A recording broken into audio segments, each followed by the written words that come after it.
This medical seminar will discuss two topics: the current controversies over screening for prostate cancer and the treatment of prostate cancer with either active surveillance or robotic surgery. This is of particular interest to men over the age of 40 and to their primary care physicians. It is being presented to you by Dr. David Laub, a urologist certified by the American Board of Urology. He received his education at UCLA and New York Medical College and trained at Kaiser Permanente, Los Angeles, before starting his practice in Santa Barbara of general urology and urologic surgery in 1992. He is an active member of Cottage Health System's medical staff and the Santa Barbara Surgery Center. Dr. Laub currently serves on multiple medical committees at Cottage Hospital and is a board member of the Santa Barbara Select Independent Physicians Association and founding board member of the Santa Barbara Preferred Health Partners Association. I see a lot of familiar faces out there, and I really appreciate you coming tonight. For those of you who don't know me, my name is David Laub. We're going to be talking about prostate cancer screening and treatment. And I think what we'll do tonight, because I have a lot to talk about and several different topics, and I think what we'll do is start with a disclosure. I'm not employed by Cottage Hospital. I'm not paid by Intuitive Surgical. I don't own stock in Intuitive Surgical. Perhaps I should have. And again, I decided we'd split the topics tonight into two areas. One that I feel is really important is to talk about the controversies in prostate cancer screening. It's come into the lay press quite a bit recently about whether we're doing the right thing for screening for prostate cancer, let alone treating it. And then the other topic, two topics in terms of management, will be the potential to actively surveil or just watch somebody who has prostate cancer. Watchful waiting, or nowadays what we describe as active surveillance. And then we'll talk about robotic surgery. I'm a surgeon. That's what I know how to do. So let's get right into it. These are the questions I hope I answer for you tonight. Should I be screened for prostate cancer? If screening results in finding cancer, should I be treated? Do we need to treat? If you were going to be treated, how should you be treated? And if I'm treated, what can I expect from the outcome of that treatment? The controversies are coming out because of the concern about screening for prostate cancer. And here's an example of American Cancer Society's new recommendations for prostate cancer screening is for a man to make an informed decision about getting screening for prostate cancer. He needs to have the information about the uncertainties of the PSA blood test, which we'll talk about, the risks, the potential benefits of screening. And if he hasn't had that information, you shouldn't draw a blood test. Well, frankly, that's a lot of effort by your primary care physician to talk to you about. So I'm hoping to educate both you and the primary care physicians as to where we stand on this topic, so you'll be able to make your own informed decision. There's another example, the American Society of Clinical Oncology, saying the same thing. They're suggesting slightly different. If you have less than life expectancy of 10 years, you shouldn't be screened. Maybe that's where it comes in, the idea of not screening anyone over the age of 75. I'd like to think it's just looking at who's got more than 10 years of life expectancy. In men with life expectancy greater than 10 years, you can consider screening. So let's start from the basics here. What's the prostate? Prostate is a gland, a male sexual gland that secretes fluids that help support sperm and fertility. It's actually got 70% of it is smooth muscle. It's really an interesting organ. The urinary tract, the urethra, allows urine to come right through the prostate. And as men get older, the prostate grows and can clamp down on that tube. What's prostate cancer? Well, it's abnormal cell growth originating in the prostate. And initially, oftentimes, we find it isolated to the prostate, but over time it can grow and develop and spread into other areas of the body. It's fairly common. It's estimated in the U.S. that 1 in 6 men will have prostate cancer in their lifetime. Fortunately, most of the men that we find now, 85%, the cancer is confined to the prostate when we identify it. So more statistics. Over 240,000 men with prostate cancer diagnosed in 2011. Consistently, it's around 30 to 33,000 people men that are dying each year of prostate cancer. There's over 2 million men in this country living with some stage of prostate cancer, either survivors from treatment or living with prostate cancer. And to the extent 71% of the deaths occur in men older than 75, it's not like you turn 75 and then suddenly die of prostate cancer. Most of these men have had it for many years. And there's 30% of men that are dying of prostate cancer before the age of 75. So more locally, and I want to thank Kate Hanna from American Cancer Society for consistently always getting the information for me. Locally, Santa Barbara County, about 45 deaths a year, 255 new cases, and then there's the surrounding counties there. So again, more facts. It's a cancer of older men, but really we start to see it starting in the age of 40 or 50 range, and as we get older, there's a higher risk.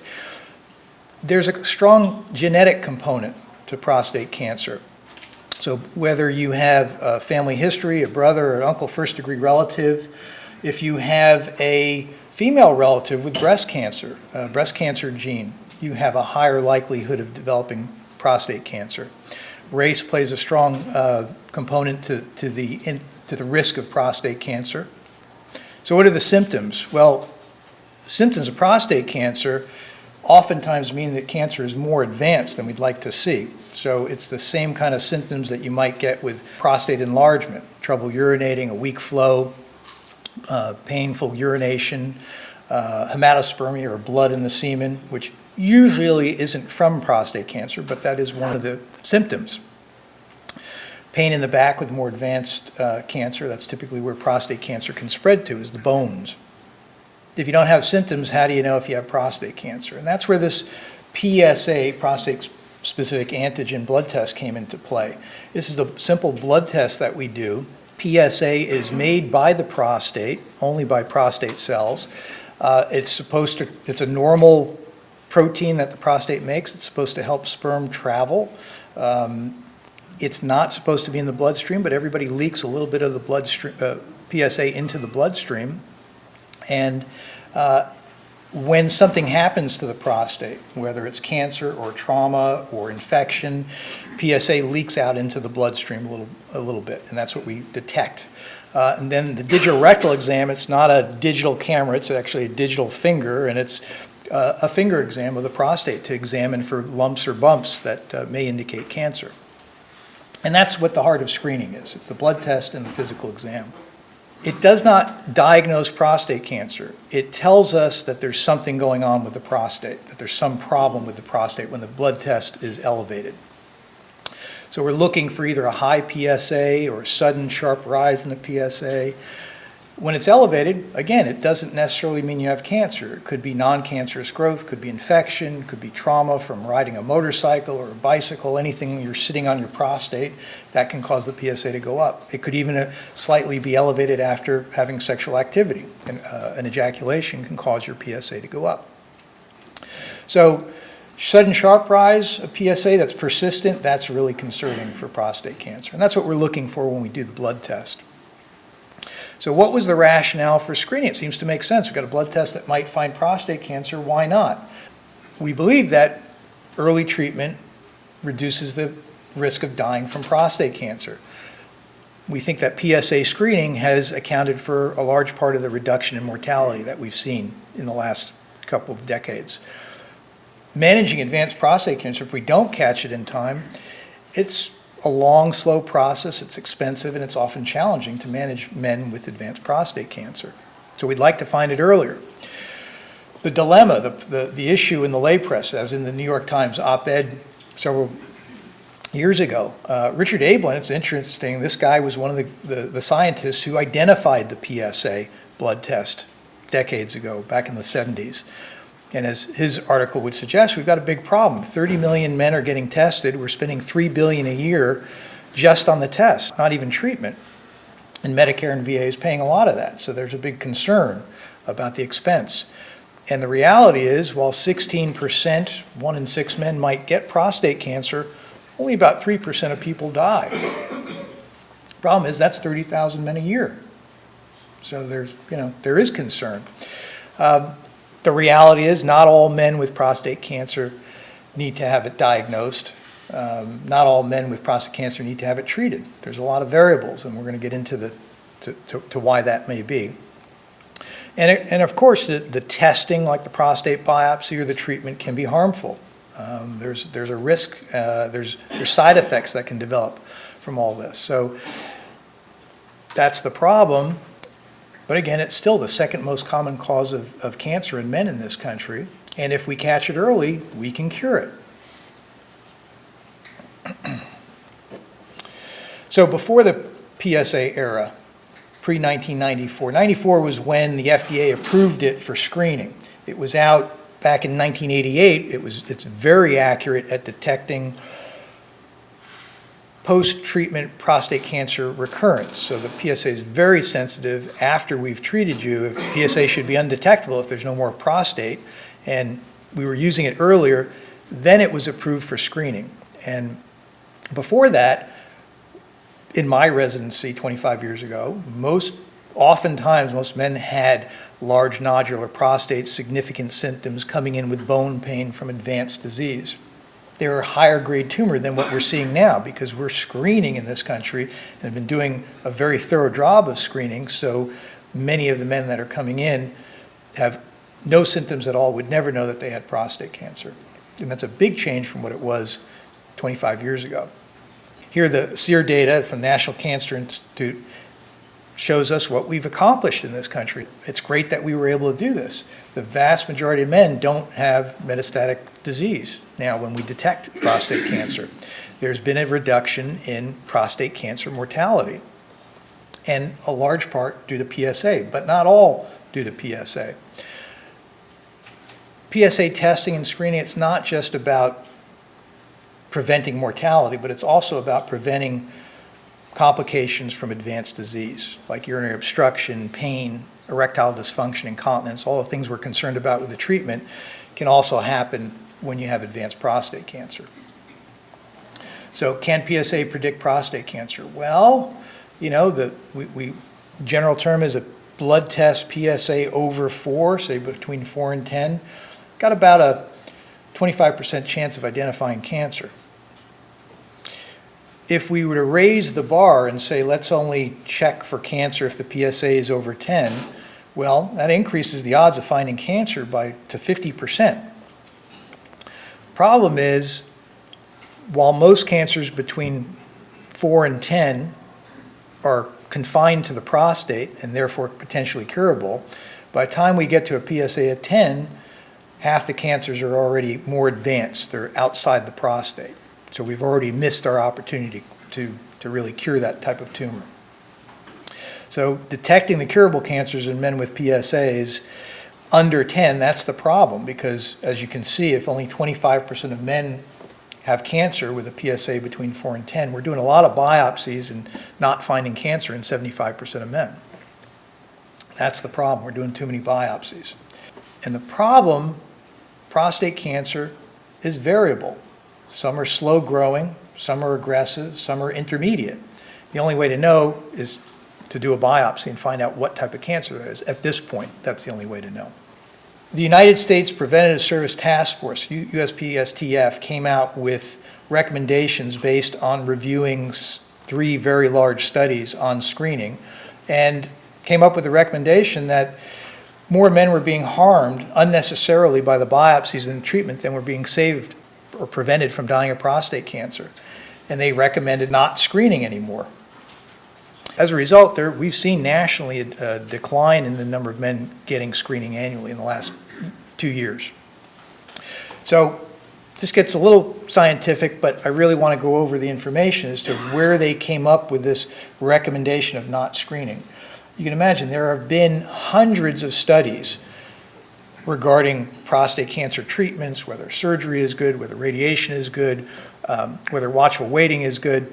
But there's only been 3 large studies that are randomly controlled. Basically, that means we took a bunch of men and we said, some of you are going to get screened for prostate cancer and some of you are not. And then we're going to see how you do.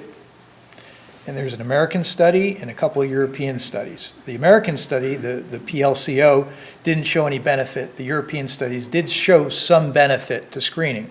So let's go through this real quickly. 76,000 men in America between the age of 55, 74 got PSA, and they got biopsies if the PSA was over 4.